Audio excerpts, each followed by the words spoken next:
Hey, what's going on, everyone? I'm excited to introduce to you one of my favorite people in the world. So thank you, Rajiv, for connecting us. We met at a networking event when I used to do the monthly happy hours, and that was before the pandemic and all this craziness. But I'm excited to introduce to you the founder of Speak Truth, right? Spark truth. Oh, Like, Spark Truth. yep, Spark Truth. yep. You're an executive coach. You do a lot of talent development, leadership, Mhm. coaching, and you do both the business and you also have personal clients as well, right? Correct. Yep. Yes. Yeah. Well, welcome, Krista. How are you doing today? Good. Thank you for having me. It's always such a joy, and I say joy to be in your presence. Your energy Aw, is always, I've always appreciated it. Even when we first met, I said, I got to keep connected with this guy. He's just, aw, it's just, you're a light, which the world needs more than ever. aw. Thank you. Yeah, I feel like it's interesting because like when you think of business folks, you don't think like necessarily grounded or like but you have that spiritual side to you as well because you do talk about like law of attraction related Mhm. topics. So yeah, I find it interesting because I feel like that's becoming more common now where Mhm. business folks are coming from more holistic and thinking about the overall well-being instead of just like the doing side of things. Yeah, definitely. I think the more grounded the business leaders are, the more effective they are in their organizations. It doesn't matter what industry or how large the organization. I think being grounded and making sure that they are full energetically, even at a physical level, is really important, especially when you're leading others. You really do need to lead yourself first. Mm.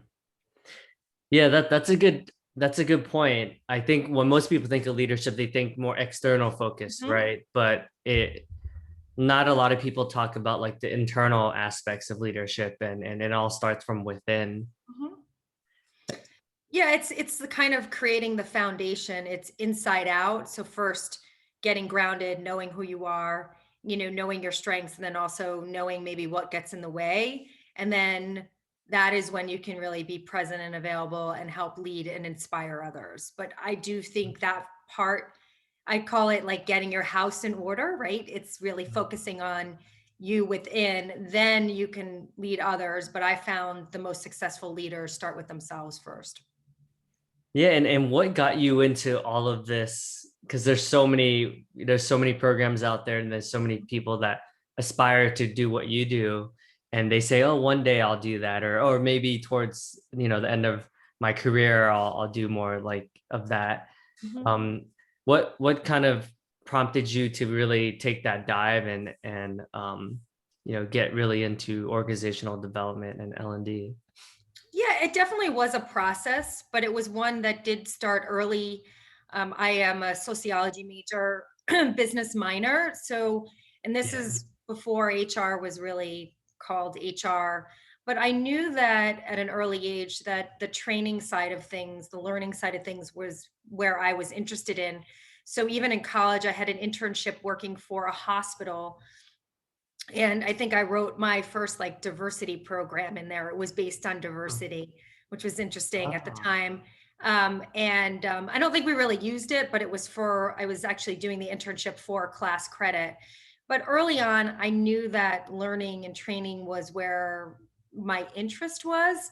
I really Mhm. picked a major like sociology where I was really interested in it. So I went with that Hmm. and got my first job out of school in training for a retail company. But as everybody else, your careers evolve. Then I was out of HR, I was in sales, I was in marketing, but I find myself for the last at least 15 plus years back in the learning space and in the coaching space. Ah, that's interesting. What prompted you to make a move outside of training and development? And then I'm sure there was a reason why you got back into it. Yeah, so I mean, a lot of it is like, what I always go with, like what's happening in your world and the messages that you get. But I do, at the time, I wanted to become a generalist in HR. I had done training, I did recruiting, and I kind of got bored just staying in one specialty. So I wanted to be well rounded. but it was difficult. I couldn't land a job because I didn't have the benefit background or the 401k background. So, Mm. so wouldn't you know, my next employer was Cigna Healthcare. Oh, So it's interesting. The industry didn't want to take a chance, but I actually went into benefits more on the sales and service side to okay. help benefit managers. So I probably learned way more about benefits than I Mm. would have even if I was in HR. Yeah. So it was kind of the world saying, this isn't, it wasn't the generalist job, which just wasn't coming to fruition or quick enough for me at the time, I guess. And Mm. so then Cigna Healthcare, so I went into a sales service role, which was a lot of learning. Explaining people their benefits when their benefits are changing is a pretty delicate training because these Yeah. people are used to their benefits. I mean, benefits kind of equate to money, right? What Mm. does your benefit, medical benefit, and dental benefit package look like? So that was kind of what brought me into more of the sales and the marketing. I see. I love how you took matters into your own hands and you actually went for it. I think most people would be like, "Oh man, like that's not fair. Like Right. I'm never going to get hired as a generalist." But you kind of, you took the more unconventional route too, right? Mhm. But like you said, you learned so much in that process, and I'm sure that that sales and marketing aspect and client services aspect helps you create relationships and yeah, it helps you get contracts, right? As you do a lot of, I know you do a lot of consulting and contract work as well. Yeah, definitely. You have to know about the client, and the fact that I was out of HR for a little bit, I think it was good because I got to see what the client wants. And being a business person, I think that helps me to be well-rounded. Not to say that HR people can't do that, but I think it was helpful for me to be more in the business side of things to kind of get that view of it. And I think it helped me to be more well-rounded. So it was, I think it's helped me move forward as my career has evolved. Yeah, and I saw that you've worked for a lot of different types of company and like I would it's safe to say that I would say you're an expert in the world of organizational development and the evolution over time. Like how have you seen it changed more recently the last few years? I know technology obviously is changing things and I'm sure like even after the pandemic or the pandemic is kind of over now, right? But are you seeing any trends that L&D folks should be wary of? Yeah, I think it's changing times. And I do think that employees now are looking for different things than they were 20 years ago. Mm. I do feel that people are looking to have a voice, looking for their purpose. And not that they didn't when I was in my 20s, but it's much more prevalent now. And people are looking at the entire package on, what's the environment like, what are the hours like. I do think people are looking at everything holistically, where I'm not sure that that's what I was looking at the time when I was looking for a job. But I think we've moved into that. And I know the pandemic, although there was a lot of tragedy and change and challenge with that, and I don't speak lightly on that at all. It was an opportunity for people to get clear and really go within and say what's Mm. important in my life. And I know that you kind of did a lot of reflection during that time. I myself did a lot of reflection as well and moved Mm. and kind of changed some things in my life that maybe I wouldn't have done otherwise if Uh, I wasn't presented with the time to really take a step back and reflect and figure out what's important to me. I think people mm. are having more of those conversations now Mm. more than ever. And people are seeing that, now more people are working from home. I've worked in Mm. environments where we really didn't work from home. We went into the office, which I think there's a lot of value in going back into the office as well. But now I think people are looking at this hybrid approach and saying, okay, I can work from home, but then I can still go in as well. So that Mm. I think is a challenge for a lot of organizations on how are they going to be integrating and reintroducing people back into the workforce. That's a challenge for the companies, I think, moving forward. Yeah, it's interesting because I think part of a company's identity, or some of them, there's such a huge office culture. I mean, Mhm. you Yeah, visited in the LinkedIn office. That was like a perfect example of like how strong. amazing. Right. But to your point, like people that have families, or maybe business folks who were more traditionally like, well, I'm going to work hard and that provides a pretty awesome life for my family. Now they're saying like, well, actually, why can't I have both? Right. Like still be Mhm. committed to my career, but at the same time, be there and be more present to, maybe even go dropping my kids off at practice, whatever, right? That I might have had to hire someone to assist with some of these other things.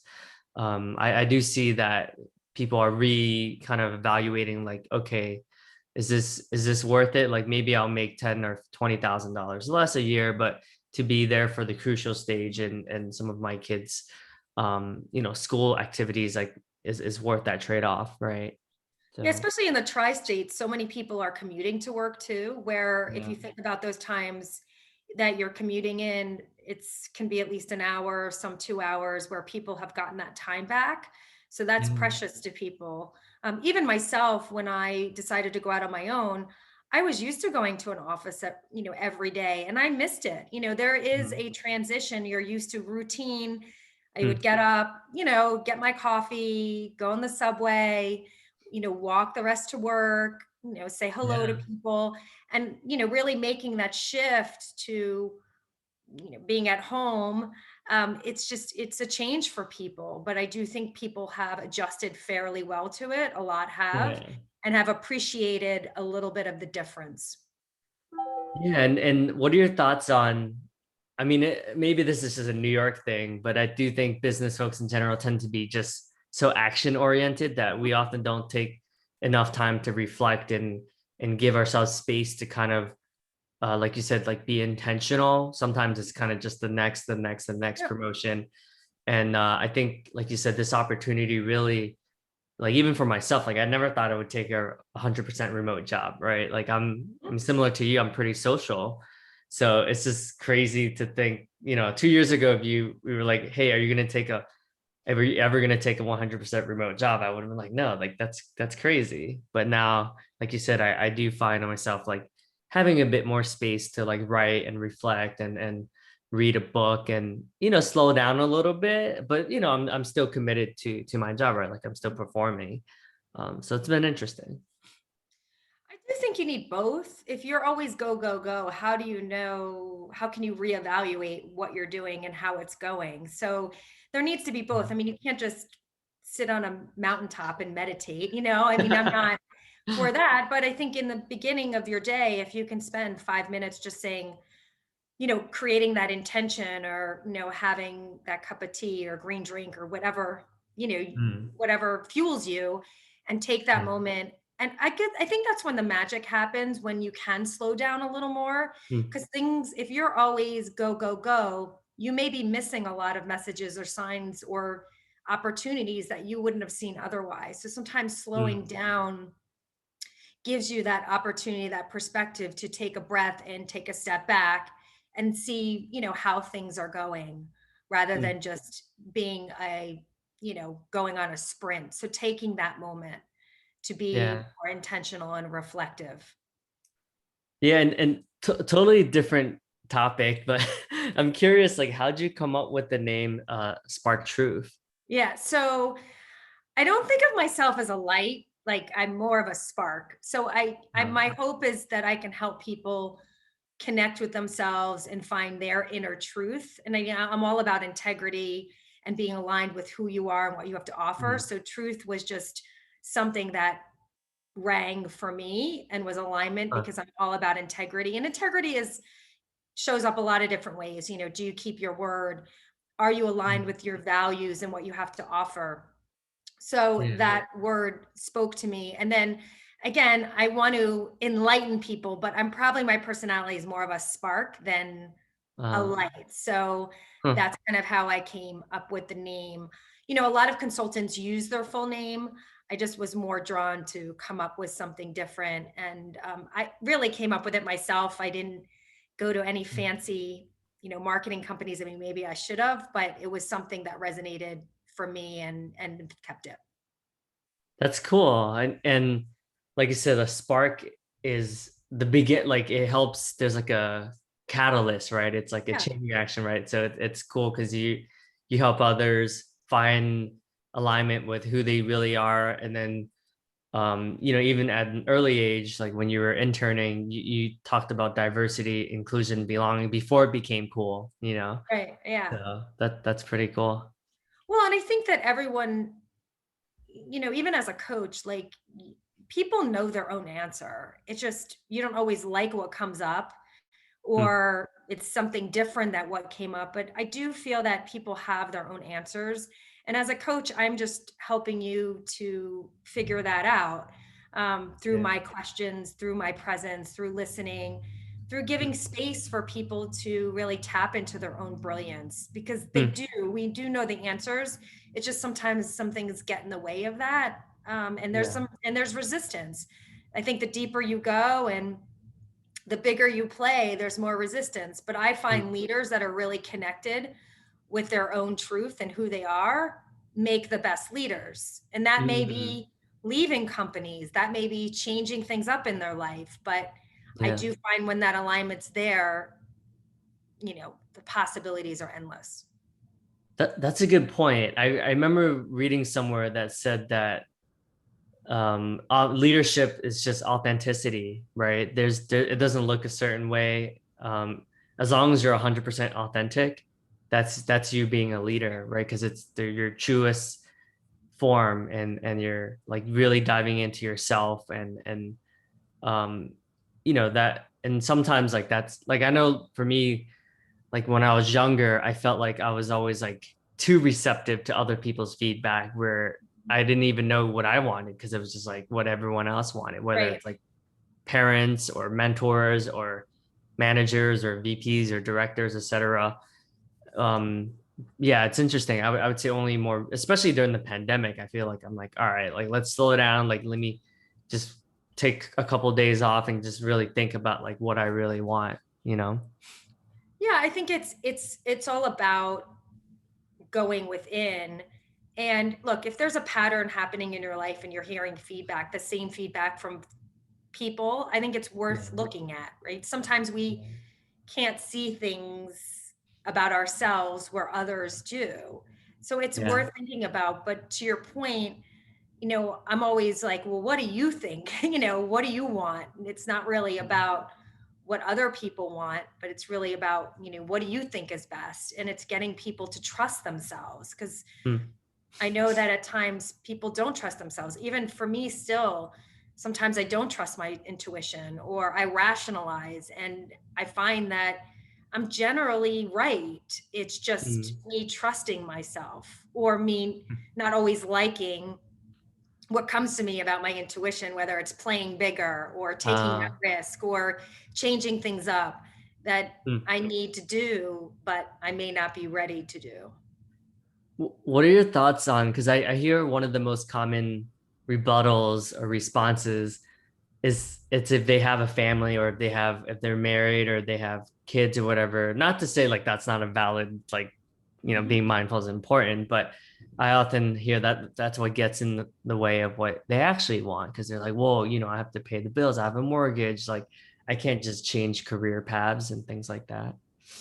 Yeah, I think that's very relevant, very important, and it's not to be dismissed at all, right? I mean, Mhm. people have to pay rent. I mean, I left my job when I was living in New York City, one bedroom. I was supporting myself. It was difficult, it was challenging. But I would say to those people that yes, you want to provide for your family and want to you need to provide and take care of people. There's no doubt about that. But are there ways that you can do it where they're aligned with your values? Are there ways that you can do it where you are bringing in income, but also on in working for a company that you enjoy, the people around you? So I do find that we have far more choices and power than we give ourselves credit. I'm not Yeah. saying it's easy, it is not, but Right. it's about making the choice of getting back your power and saying, okay, what do I have control over, rather than just Mm, throwing your hands up. But look, mm, providing for yourself, providing for your family. We live in the tri-state. It's expensive. I Yeah. lived in Manhattan for 10 years. Like it was challenging. It was tough.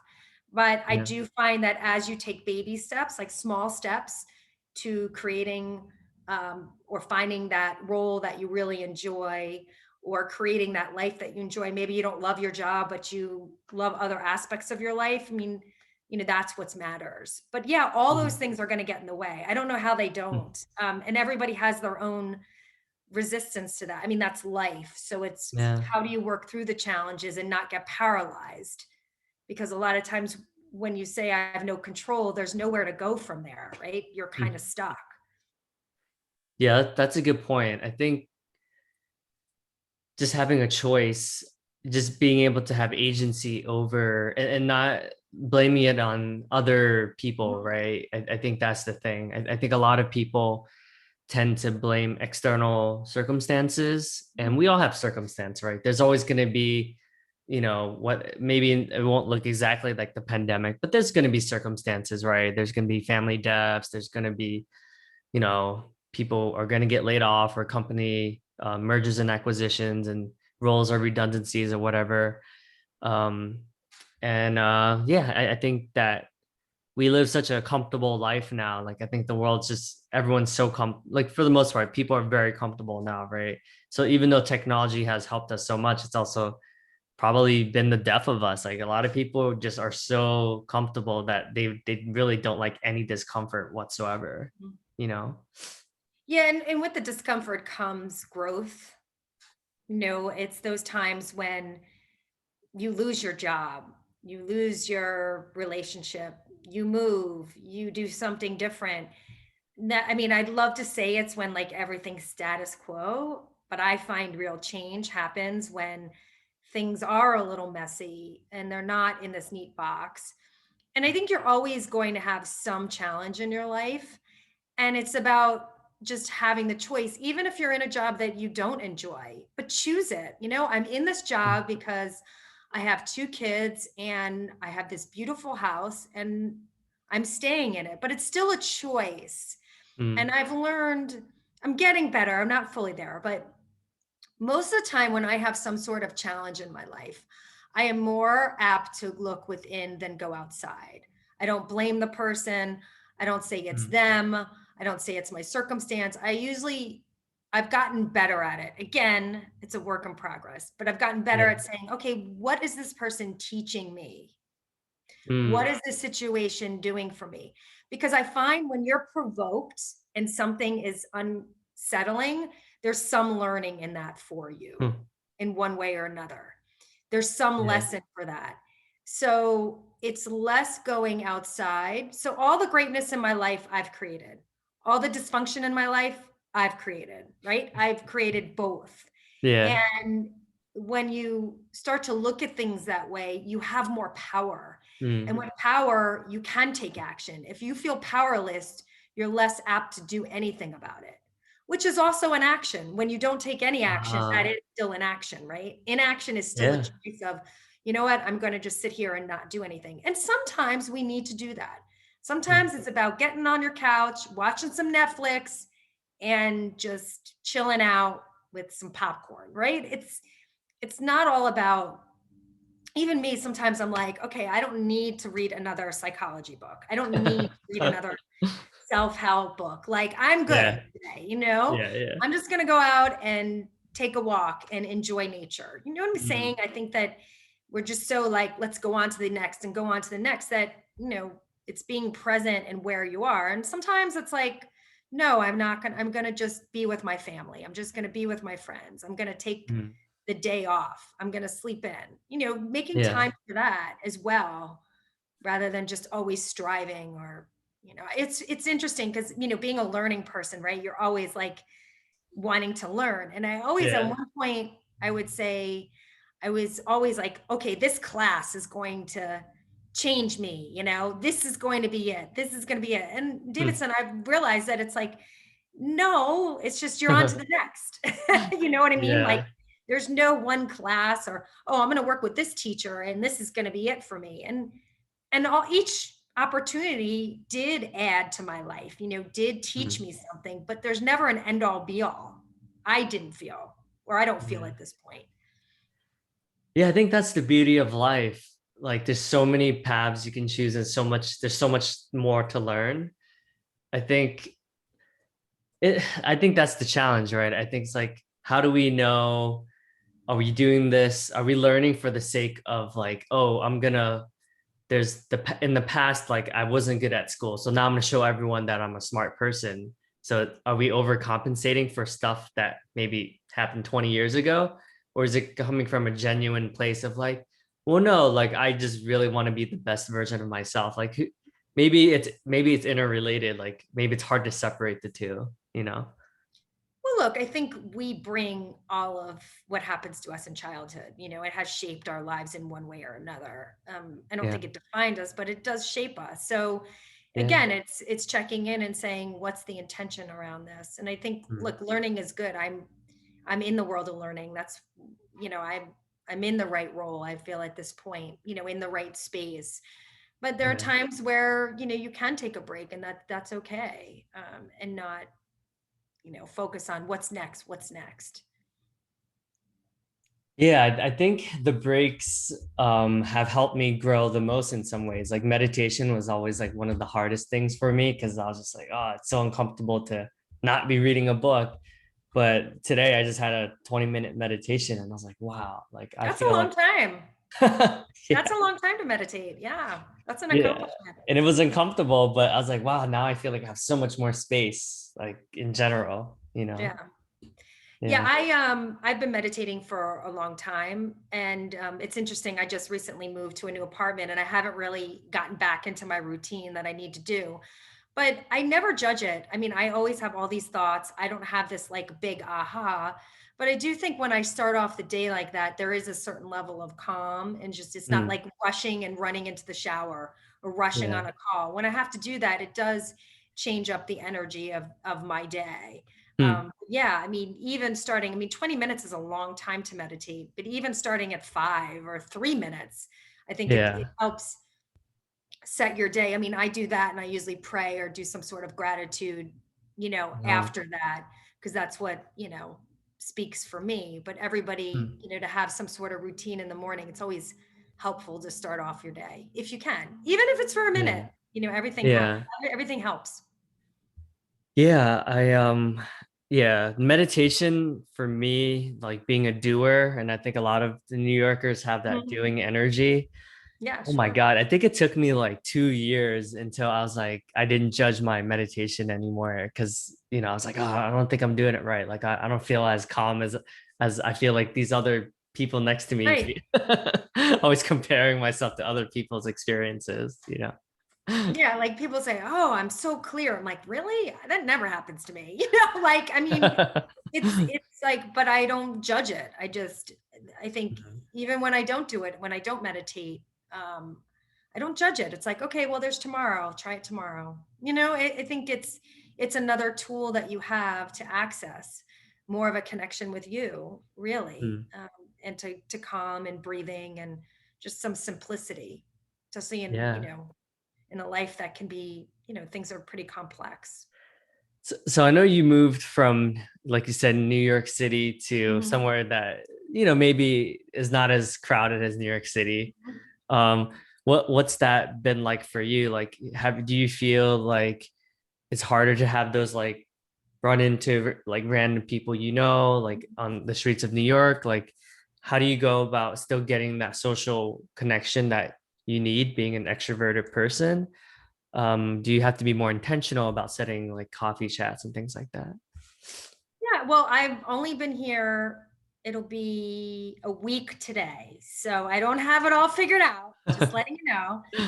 If you Yeah. saw my office, there's like still like papers and things disorganized. So, which that's the Okay. first thing I need to do is keep my house in order, like even physical, right? Where do things go? And I have a 2 bedroom, so for me this is Oh. luxurious because I came from a one bedroom, so I actually have an office. And just Yeah. like, what's that? So I feel grateful for that. But I don't know yet.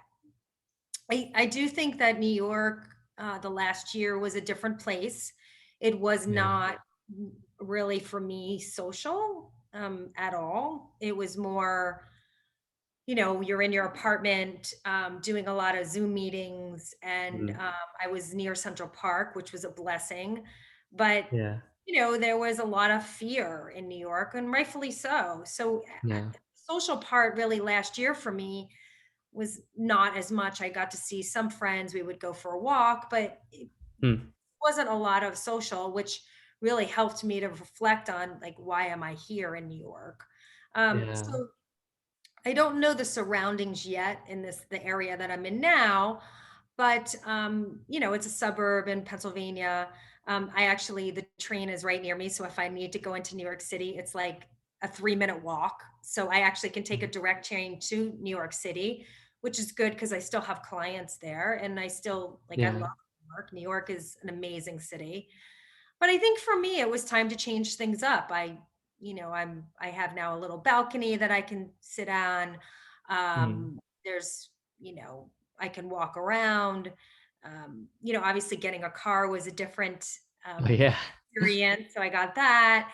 So it's just a kind of a new way of living. But I was in Hoboken for 7 years and then the city for 10. So it's interesting Mm. enough, even though I've come from the suburbs, I have been in more urban environments, and then Boston before that. So I've been in a lot of urban environments, but I think for me, I needed, a change for myself. Yeah. And I think COVID just kind of pushed it um, a little bit sooner for me. Yeah. But I was feeling it even before COVID that, I Uh, was in the same apartment for 10 years, which I don't think I've ever lived somewhere for 10 years straight because as a kid, yeah. I moved a lot. So, you Yeah. know, so 10 years was a big commitment, a long time. And I kind of had outgrown it, I had energetically, I think I just craved a new environment. But, um, but yeah, so that's what kind of made me move. Um, because this city at the time, I mean, I think things are getting, people are going out more. It's I think coming more alive, but it was very Mm. quiet. I mean, last March, it was like last year, it was really you were on Park Avenue and there was like no one. It was just Yeah. It, so so crazy. eerie. Yeah. It was a little bit like, and I'm Upper East Side, so it's definitely more of a neighborhood. It's not like Midtown, but it was just unbelievable, the stillness in New York City where there's no stillness, right? Yeah. It was an experience to be in, but I was glad I was there. And, again, New York City will always be a special place in my heart. There's no doubt about it. Yeah, there's a certain like grit and like resilience that New York has. I feel like just being the center of just a lot, there's always something going on. I was living in Midtown East, like by Grand Central, and I remember this was crazy. Like you said, in March, the end of March, and ends part of April of last year, and I remember walking for like an hour and a half, like to Fifth Ave, like around um like Union Square, like for over an hour. And I think I ran into like five people the whole time. And like that was just Right. mind blowing. I was like, whoa, this Right. is so crazy. Yeah. Yeah. Yeah. Yeah. So it was really, but I do feel being there, I think, New Yorkers are very resilient and they were just so kind. Like people be like, no, you go, because everybody was worried about, everyone's wearing masks in the space. But I think there was a lot of compassion and love in New York during that time, which Yeah. really made it unique and special. Like I just think people had a little more heart, even more so, and Yeah. which was very touching during a very challenging time for pretty much I think everybody. I don't think Yeah. anybody that it wasn't. It was just a different challenge for each person.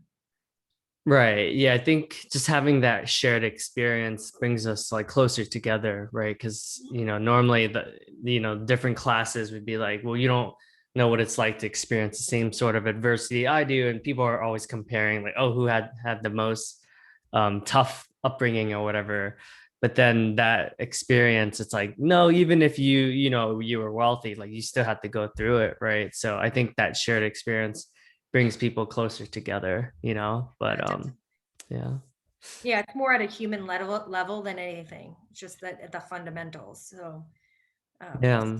Really touched by that, and I was aware of it, which was really, there's a lot of gratitude in that, and really seeing that and experiencing that.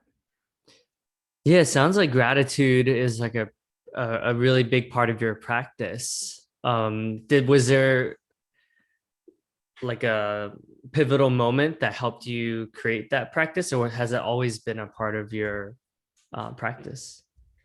Yeah, so I think I learned about it more in my 20s through Oprah Winfrey. I get a lot of my stuff Uh, from Oprah. yeah. And she had somebody on a book where it was gratitude. Sarah is her first name. I can't remember her last name, but she wrote a book on gratitude. And I remember in my 20s, I had a gratitude journal, and I wrote 3 things I was grateful for every day. I think I did it for Mm. 6 months in my Yeah. 20s. And some days it was tough to find something, right? It was like Mm. I had a good cup of coffee, right? It was a tougher day, but I think it does help shift your mindset on looking at all the things you have. Look, in the US, we are incredibly grateful to have what we have here. I mean, so many people have less, and there should be a lot of gratitude for what we have in this country. Yeah. Obviously, there's a lot of things that we do need to work on as well, but Right. it's really looking at our lives, and I think it's a lot of times I work with clients on having gratitude for themselves first. I think Mm. we always say when we think gratitude, we're thankful for our families or our Mm. jobs. But I do think gratitude is another inside practice that as we Mm. are more grateful for ourselves, we can have space to be more grateful for. Ah, I like that. You're right. You're right. I haven't noticed that, but yeah, we do tend to think about others when we think of a gratitude practice. But if we truly appreciate and respect ourselves, there's so much more room for space for everyone. That's really good. I like that. Yeah, so it's like compassion, self-compassion.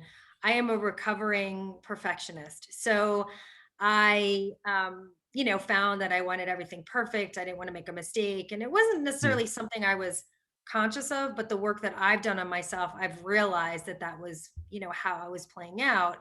And I Mm. find that I have much more compassion. So if I'm late to something, I'm like, okay, I'm not as like so crazed about, or if I make a mistake or say something, I don't think about it incessantly and saying, oh, I'm Mm. really messed up. I kind of do my best to let it go and say, okay, do a better job, next Yeah. time. And I think it creates space for my own compassion for others because I am practicing it for Mm. myself. And a lot of times people practice it for other people, but they don't practice it for themselves. They're really hard on themselves. I don't know if it's all my Yeah. clients, but I feel like they are always like, they can be open and available for other people or forgive, but when it comes to Mm. themselves, they're so hard on themselves. And I find that, starting to shift that and being kinder to us actually will open up even more kindness for other Mm. people. It goes back to our first conversation about like starting from within and then creating that space and then um yeah, I mean even for me like I feel like I've done every self-development program, Tony Robbins, next up, Yeah, but sure. but still like today or even yesterday I'm like, oh my God, like when I was like 10 or 12 I was kind of mean to my sister and like, oh man, like it's like it never stops. Well, that's it. I think there's got to be a point where it's like enough, it's like, okay, you do the Yeah. best you can. And like excellence is still really important to me. Give my, I do my best to give my best to my clients, to be really available. Because I think the work we both do, right, is a blessing. I think it's Yeah. a gift. And I think it's a privilege, really. When you help coach and you teach others, I don't take it lightly. So there's times that I may speak out or I'm too direct or like I'll feel bad. But I really try for every intention to be really present and available. I love Mm. somebody's getting an Amazon package. I see that. I think I Behind. bought the book, The Obstacle is the Way. I think that's Yeah, there probably you go. mine. It's on its way. It's there. It's all right. I'm not making fun because I have to pick up something in my package room after. So but Yeah. Yeah. Amazon has like changed, my life, especially living in the city at the time. But anyway, Yeah. Yeah.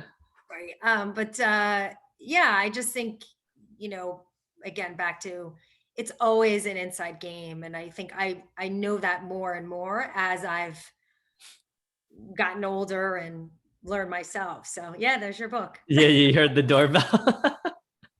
That's So funny. um yeah, Yeah. so it's all coming back within. And I think the great thing is, with the work that you do, it's like the more you learn about yourself, the more you focus within, you're just better. It's like Mhm. a lot of what I do is I I look at myself so I can be that present and available for my clients. And I'm Mm. able to see things through my intuition, through my gut.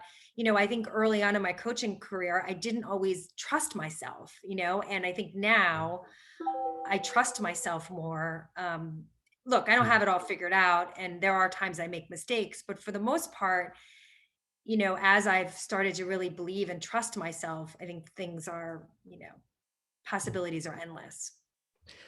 Yeah, that's amazing. I love hearing that. And I do think that with like every year you trust yourself a little bit and a little bit more, right? Right. Like, I find myself being sometimes like the younger person in the room. And sometimes, in the past, I was like, oh man, like how much value can I possibly add? Like, they have had so much experience. But then the more like every year, like I can own like, okay, well, I do add, even if it's just energy or passion or excitement or whatever it is, right? Like I'm contributing something, right? Even though it might not always be tangible. And Davidson, for all this work that you've done more work probably at where you are than a lot of people have. So it's Right. almost like you've accelerated the process maybe more than others.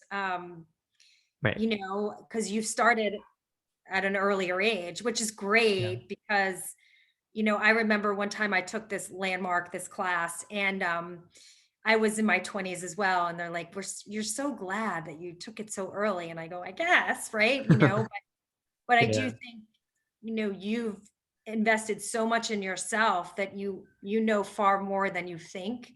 And I find when you're in the room, you're invited in the room, you're supposed to be there. Mm. Period. Doesn't matter your age, doesn't matter where you come from. That Yeah. opportunity's been presented to you, you need to be there and need to be present and share your ideas. Period. Mm. Yeah, that's refreshing. You're right, because it used to always kind of, I wouldn't say annoy me, but it was always like, why do I keep hearing this? Because a lot of people, like you said, how a lot of people have said they're like, wow, you're so lucky that you're starting this early. They're like, I wish I started like as early as you did. And then you hear it like every single time, and you're like, what the hell? But I do see some truth to it, right? Like, I'm so glad that like, I have this beautiful life, and it's like almost like sometimes I pinch myself because I'm like, wow, like I feel like I have, like a pretty amazing life. And I feel like I've already reached a lot of my goals that, I mean, I feel like when I was younger, I just didn't really think about these things. Like I didn't think like, oh, how many houses do I want, or how many books, or how many people do I want to impact and stuff. But it's just weird because I'm like, wow, like I'm actually reaching a lot of goals that I thought would be possible at my age. So it's cool. But like you said, it's truly is a privilege, right? And it's a combination of like everyone else's help, but to your point, also me owning that, like, no, I had a part in it as well. Like I actually put in the effort and have had uncomfortable conversations, not only with myself, but with others, right? To kind of, but yeah, it's certainly been a journey for sure. Yeah, and I think that everyone has those conversations, and maybe it gets a little easier, maybe, when you start to really confront and talk to people. And maybe it's a little easier for me than 20 years ago, but it's still hard. And I think knowing that everyone is evolving, everyone's doing, I mean, my mindset is everyone's doing their best. Yes, there's some people that maybe are more harmful or people in your life, but I just think generally Mhm. people are doing the best that they can with what they have. And Yeah. I go from there.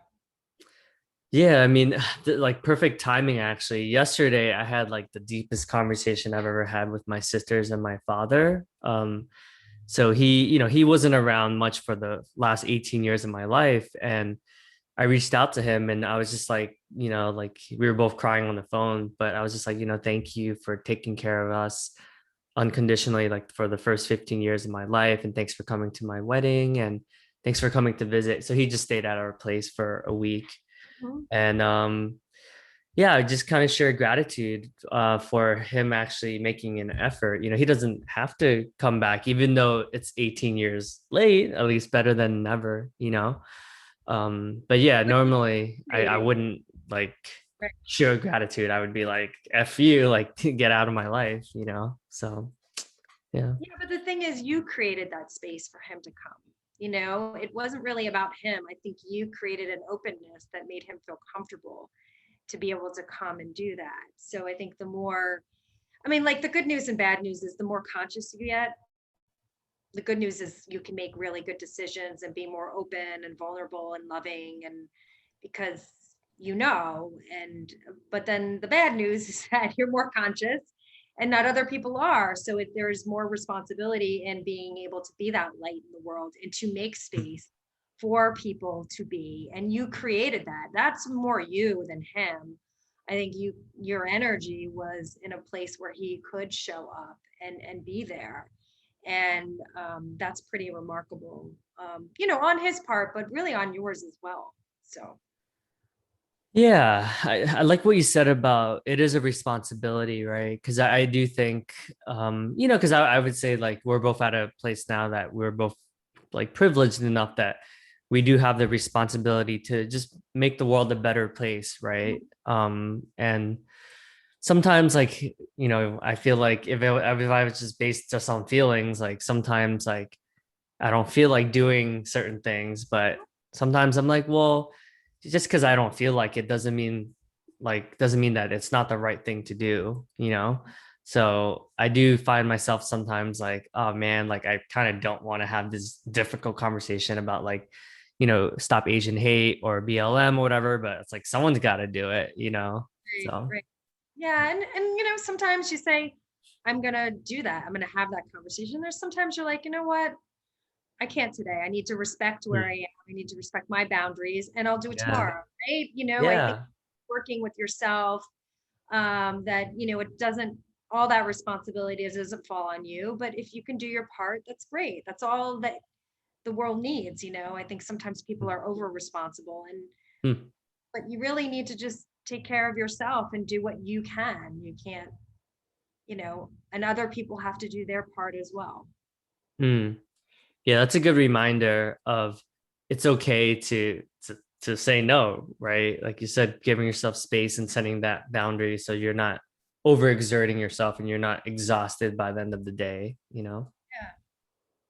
Yeah. Yeah, and the boundary setting has been something that I have really had to work pretty hard on myself. And it's been a journey for me, in setting those boundaries. And it first starts with you respecting your own boundaries. Like, I'm tired now, it's 11 o'clock at night. Like, I'm going to have to do it in the morning. Or, you know what? I need to take a walk around the block. I'm exhausted. Mm, Whatever that is that respecting your limits. Like, I've really had to learn, I do have limits, and a lot of times mm, I would push through them or not listen.